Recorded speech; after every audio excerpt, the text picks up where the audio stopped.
نه هنوز نیومده. دیگه کم کم میرسه. کل روز تو خونه موندی؟ آره، بیشتر اوقات تو خونه‌ام. بعضی وقتا میرم بیرون برای خرید، یا مثلا یه شنبه میرم میگردم. میخوای کار کنی؟ کار؟ پیش من، تو دفتر من. بهت 100,000 تومان حقوق میدم. آقا دانیال چطور؟ منظورم اینه که حقوقش چقدره؟ اون خیلی کمه. پس باید قبول کنی. تو میری سر کار و منم درمان میشم. چه درمانی؟ بابا گفته بودم که من فقط اونقدی حریصم که صورتتو ببینم. به نظرم معامله خوبیه. جواب نمیدی؟ اون قبول نمیکنه. منظورت اینه که اون حرف تو رو گوش نمیده؟ نه قبول میکنه، ولی اگه بگم پیش شماست هیچ وقت قبول نمیکنه. شک میکنه؟ به شما شک میکنه. شما وقتی منو میبینین قشنگ مشخصه فقط نگاهتون به منه. خب اینو نمیتونم کاریش کنم. مشکل من همینه. از خوابم که بپرم چشمام دنبال تو میگردن. خودم میدونم که این به صلاح دوتامون نیست. مهم نیست اگه بدش بیاد. از این میترسم که نکنه تو بدت بیاد.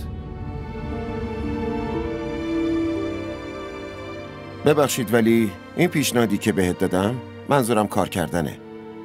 میدونی چیه؟ اینا همش بهانن مهوش تا تو رو ببینم، تو پیشم باشی. اون روز که گفتی از این حرف خوشت نمیاد، میدونی چیه؟ کل شب خودمو سرزنش کردم که چرا اونطوری گفتم. چرا همچین حرفی از دهنم پرید که تو بدت بیاد. ولی آخه چه کار کنم مهوش؟ چشمم که بهت میفته، تو رو که میبینم نمیتونم جلوی خودمو بگیرم. مشکل من اینه مهوش، نمیتونم حرف دلمو تو دلم نگه دارم. بلد نیستم فیلم بازی کنم. باشه یه کاریش میکنم. من تو رو نمیبینم، نه زنگ میزنم، نه حرف میزنم، نه میام دم در خونتون که ببینمت. به خودم حالی میکنم، هر کاری میکنم. قبول میکنم که من هیچ حقی بهت ندارم. خداحافظ.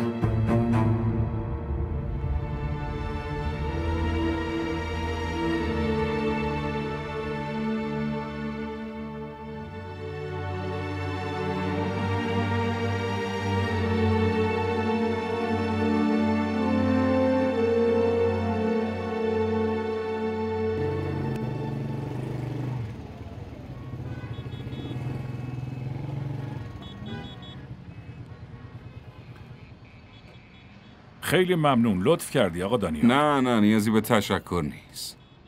یه روز بیایم پیشم آخر هفته، میشینیم با هم گپ میزنیم. من واحد 400م. 400؟ بله واحد بالایی شما. آها، چه اتفاق عجیبی.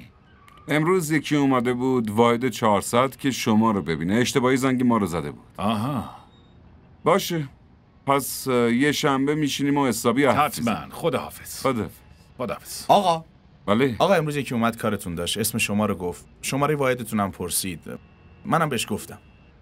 بهش نگفتی که من خونه نیستم؟ نه آقا، وجناتشو که دیدم روم نشد بگم، ولی بازم حواسم بهشون بود. از در داخل نرفت، زنگ زد، با خانومتون صحبت کرد، بعدم برگشت. فکر کنم خانومتون گفتن که شما خونه نیستین. آها، با شاسی بلند اومده بود دیگه. بله باشه، مشکلی نیست. تشکر.